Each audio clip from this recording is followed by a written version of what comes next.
and let me know where you're checking in from. So there's no glam squad today. It's only lipstick. I had a long journey yesterday, and that journey for people with fibromyalgia, it consists of counting your spoons, energy depletion. I have recorded a video on fibromyalgia, but today I'm talking about authenticity and also buying followers. So coincidentally, this topic came up as a result of somebody sending me a message today in my LinkedIn account to say they visited my YouTube channel and they've noticed that I've got 20 followers in quotation marks. And I have received other messages on Instagram saying that I'm doing great work and I need followers to buy followers. So what I'll add to that is that it is a choice, it is an option, and I choose to play the long, drawn-out game in a sense that I feel just fine. And I also do specialize in automation. I specialize in social media marketing, and it's a choice. So I'll just give you a background in terms of my experience. When I first started out, like on Instagram, I didn't know about this business about being able to buy bots in terms of comments and in terms of followers. Although I had specialized in advertising, I knew that you could promote ads, etc., etc. So I was curious. So in the first attempt of trialing out Instagram, I thought, oh, let me try what this buzz is all about and invest in a few followers. And to my amazement, in my mind, I had the notion or the belief that these followers were going to be followers that were within my niche market or targeted specifically that would connect to the things that I was talking about. But ironically or disappointedly, they were not. So the types of followers I got, and I don't even know how these companies established themselves.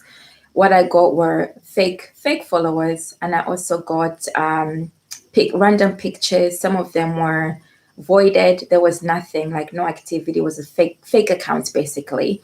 And then I also got pictures of children, pictures of people who were either like in their swimsuits or whatever it was, and mostly Arabic or Asian countries, and people who were not active on, not that there's anything wrong with that, but it just seemed to be all fake profiles. So I wasn't happy.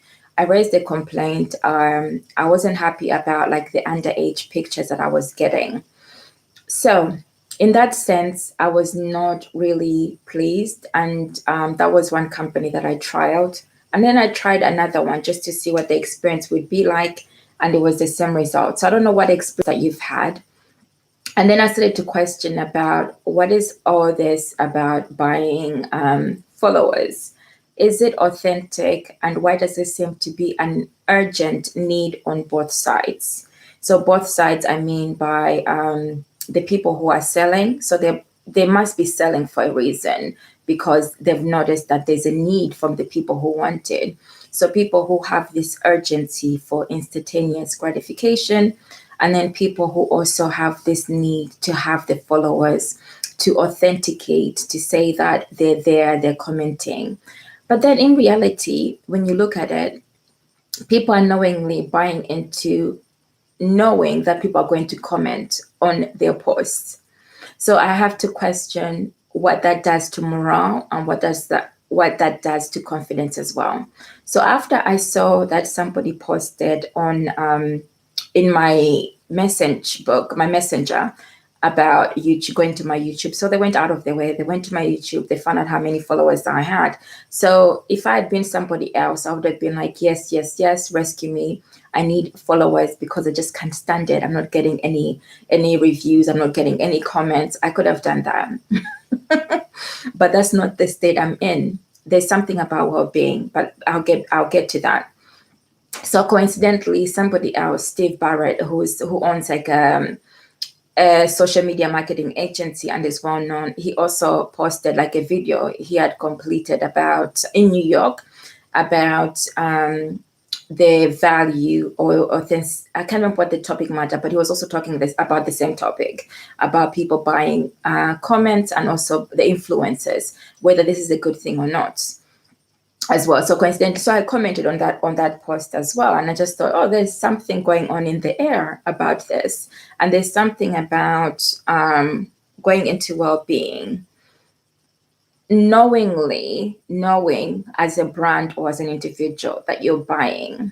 So what this is doing for people is that if you're an individual or a brand, is that it's buying more, attention. Okay, so some people are making a profit out of this by getting recognition from well-known brands who are reputable. But the reputable brands don't actually realize that these people have bought into the fake followers in order to create this massive following or the comments. Okay, so in the short term, it can do you good, but in the long term, it can also ruin your brand reputation, because Instagram or social media sites are catching up to this. And Instagram did do a test where it deleted. I'm laughing because it is a little bit humorous. It deleted some of the fake followers because it just thought, they're inactive, they're fake, you're not going to need them. Okay. And it's also ethical.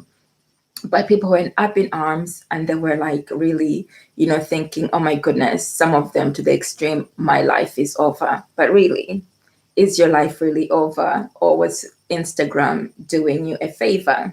Because I've done that activity myself. I've gone and deleted, and I continue to delete when I find that they are fake accounts or they're not authentic. The reason for that is that there must be something lacking in society for us to buy into, or wanting to buy into this, to be seen to be popular, to be seen to be famous. And even when you're famous, you're buying into wanting to be more popular. So what is that all about? Can you tell me? Okay, it kind of reminds me of being in high school. But the only difference is that in high school, you were working hard for it, okay, to buy into a specific group. I didn't do that. I didn't need to. So so there's thing about the confidence. And there's also the thing about impatience.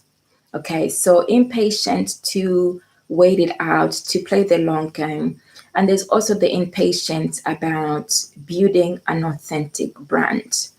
Okay, so you're trying to get there much quicker, but is it actually going to pay off in the long term? And what is the game that you're ultimately wanting to gain? Because the other thing that got me thinking is that you have all these fake followers, but then when it comes to showing up and you have to physically be in a certain place, will those fake followers be there? Would they turn up?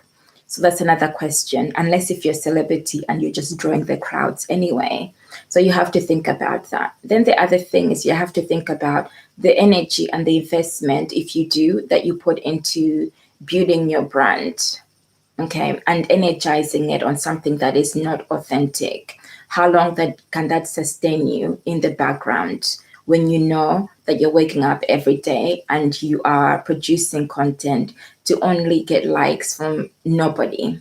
Okay, so it's defeating the purpose anyway, because you actually, in the first intention was to actually increase your views, increase your audience views, but all that's showing is that the majority, 95%, are fake anyway. So is that going to help your morale? Is that going to help your well-being? These are just questions that I'm putting out there. And some of the things I have my mobile phone here that I use to just record a few notes. Okay, so the other point that I put on there is about paid ads. Okay, paid ads, I have no issue with that, because with paid ads, there's a difference.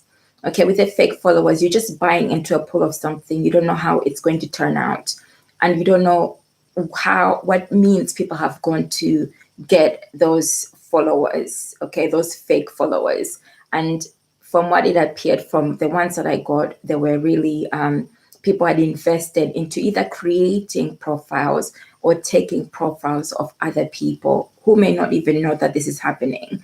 So that's unethical, first of all. I don't even agree with that. But with paid ads, you're investing, you're paying to play. Paying to play is that you're targeting your niche market. You're offering a solution to people who are looking for it.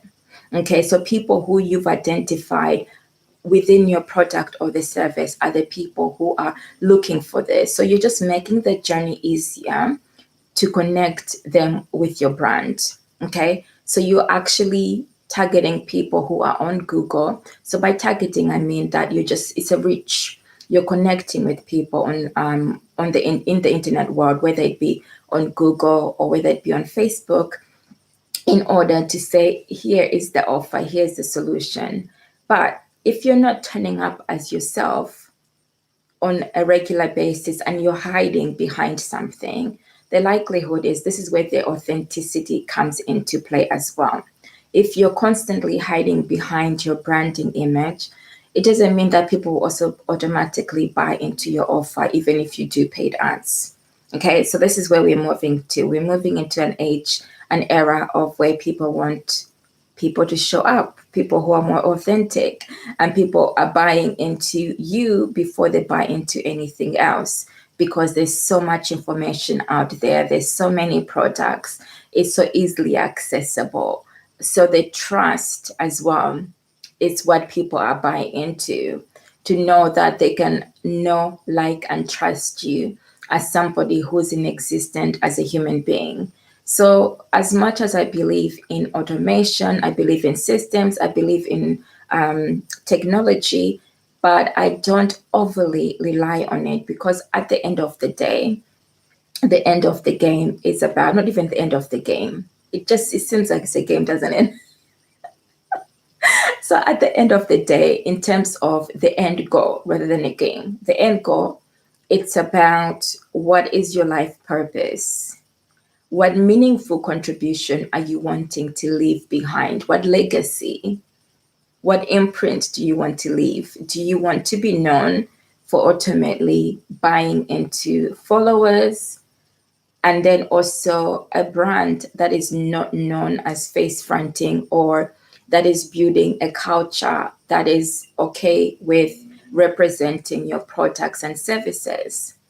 Okay, so hopefully I'd want to believe that people genuinely want to connect with other people. People want to genuinely be proud of what they've created and their services.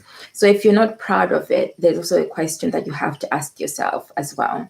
So when I say if you're not proud of it, that means that you're not showing up as you. Even the people who are selling the boats, you have to ask yourself, if somebody is on Instagram and they're selling you something, but they're not showing who they are, it would question me to want to buy a product from them, because I would think, why are they not showing me who they are, who their personality is? Are they proud of what they're doing? So those are like the questions that go on in my mind. So if there are people like me who are doing the same thing, how many people are there out there? And is that building the brand reputation of that individual? Will I remember them tomorrow, a week from now, or 2 weeks from now? And if you ask me, the test that I did in the beginning of buying into those followers, do I remember the brand? No, I don't remember it. Okay.